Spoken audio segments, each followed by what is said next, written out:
Japanese games have been hugely inspiring to me and to many of my colleagues. We draw so much. We grew up playing them, so it's with great gratitude that we're really grateful to hear that there's excitement for this game in Japan, because I think in many ways it's just the games we make are a tribute to the games we played growing up, and so many of those games we think of that are so dear to us.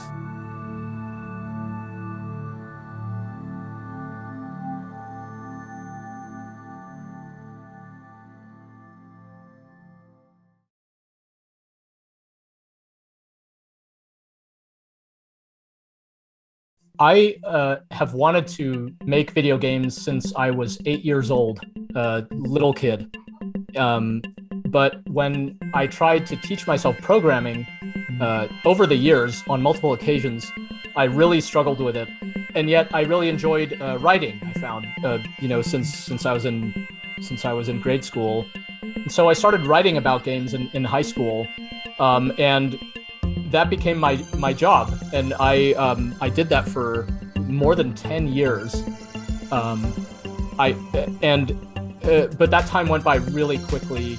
So before I knew it, I was close to 30 years old, and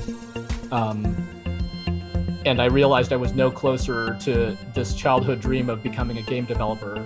And I had my opportunity at the beginning of 2007. When a former colleague of mine from GameSpot, who had become a game developer already, he had gone to work at Electronic Arts in Los Angeles, asked me, because we were friends, he knew I had this interest. He's like, hey, are you still interested in this game development thing? Because we're looking for a producer. And I said yes, and I applied for the job and I got it. And so the first game I worked on is called Command & Conquer 3 Tiberium Wars. It's a computer real-time strategy game. It's actually also on consoles. It came out on Xbox as well. And that's how my game development journey started. Not just as a game critic, but also at GameSpot, which is it's a big website. It's kind of a piece of software, right, where it has an art department, it has a marketing department, it has a production department. So yeah, I've been in game development ever since.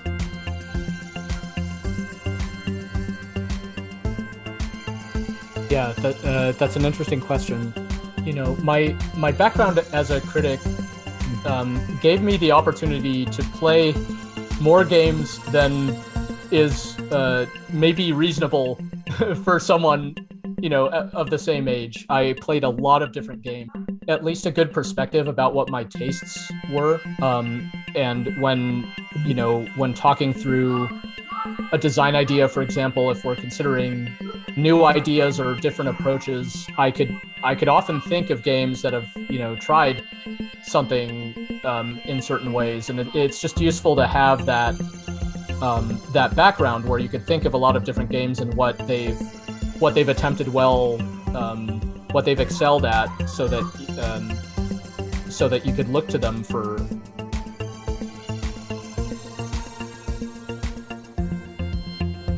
There are of course a lot of things to keep in mind when working on a game story, but if there's one thing that is the most important, it is definitely the player experience itself, because the story exists, I think, in service of the player experience. It does not exist for its own purposes. If all a creator wants to do is tell a story, there are more efficient ways to tell a story than through a video game. You can write a book.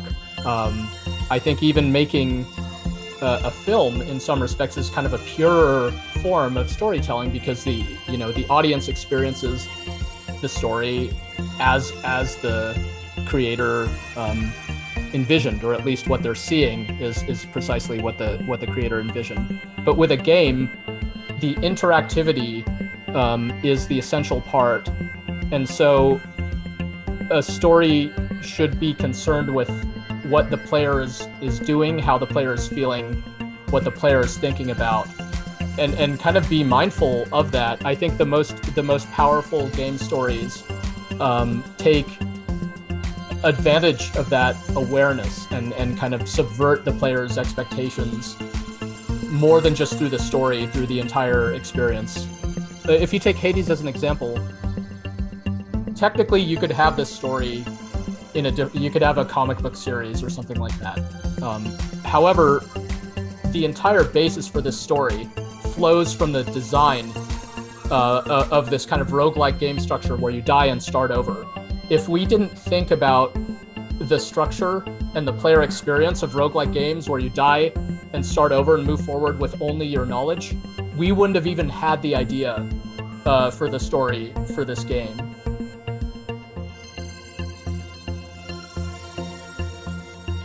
It's funny because, you mentioned my background, how I got started, but it in fact comes from having worked on these real-time strategy games with tanks and airplanes and, these kind of military games. So you can't see too much trace of real-time strategy games in our current work, but it's there in this perspective.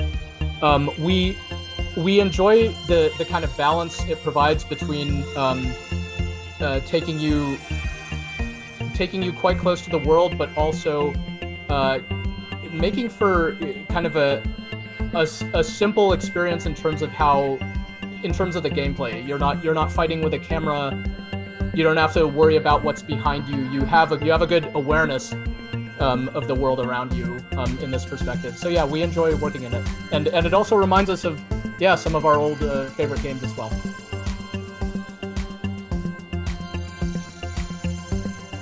Yeah, the reasoning why our games are not always available on every platform or are released on different platforms in kind of a sequential order comes back to the fact that we're a small team. To bring a game to different platforms requires more effort than one might expect. It's a bit sad because when you see a game on the Xbox versus the PlayStation might look exactly the same, but it doesn't mean that there was the same effort in bringing it to one platform or the other. The other factor is that we have our own we use our own game engine for our games, and it's really good at making the games that we want to make, and it's our own tools and all that stuff. But it's not. We have work to do in making it easier to bring to other platforms. So we're always thinking about opportunities to bring our games to more platforms. We would love for them to be on every platform, but we don't want to compromise on the quality of our games. So we would rather release our games on fewer platforms to ensure the high quality of it, and then consider the opportunities from there.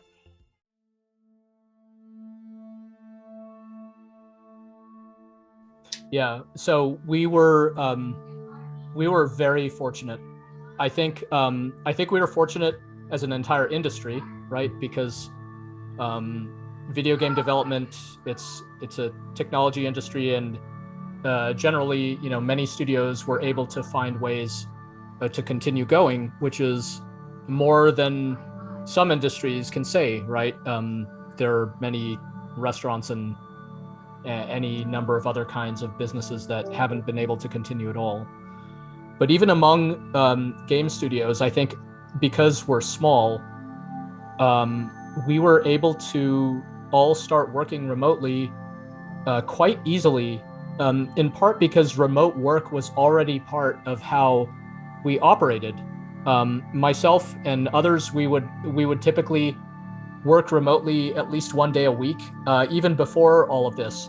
So in March of last year, it was kind of early in the month, when all of this started happening, we decided that we would all begin working remotely indefinitely, and we completed our work on Hades according to the schedule that we had outlined for ourselves. Like we basically didn't lose any time.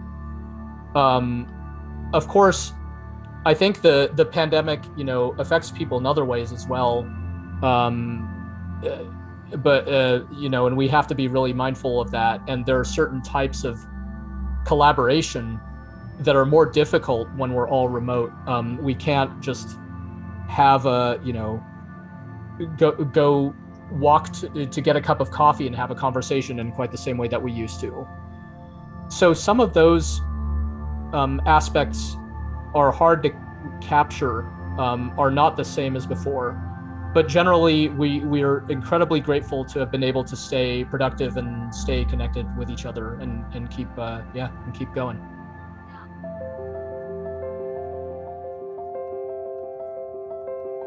We are still figuring it out. Yeah, I heard the atarashi projecto. We only begin to even talk about what our next project might be after we're done with the one that we're currently working on. I think many studios like to plan ahead and think about how, once we're done with this game, we're gonna make this one after that, and maybe they even plan multiple projects ahead. We have never done that. For us, it's kind of taboo to even have the conversation. So while we're still working on Hades, not a peep about what we will do after. And the launch of Hades has kept us very busy. So we busier than expected in a very good way, because of all the excitement around the launch. We've been together now as a studio for more than 10 years, and we want to keep going and stay small and keep making games together. But that's really as much as I could say right now. And we don't like to talk about what we're doing next, because kind of until we have something to show for it, which can take us a while.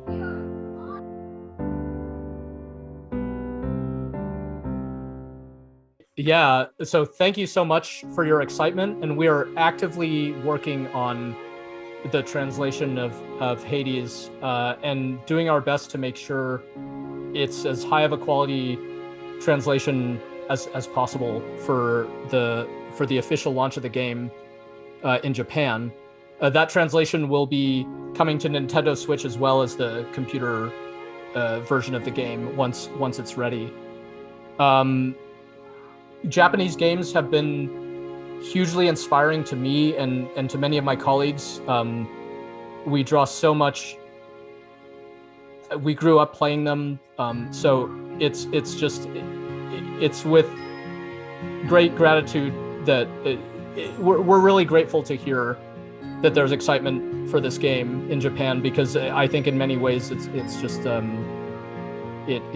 games we make are a tribute to the games we played growing up, and so many of those games we think of that are so dear to us come from Japan. So I hope players find it's worth the wait, and yeah, we really appreciate your interest and patience. ありがとうございました。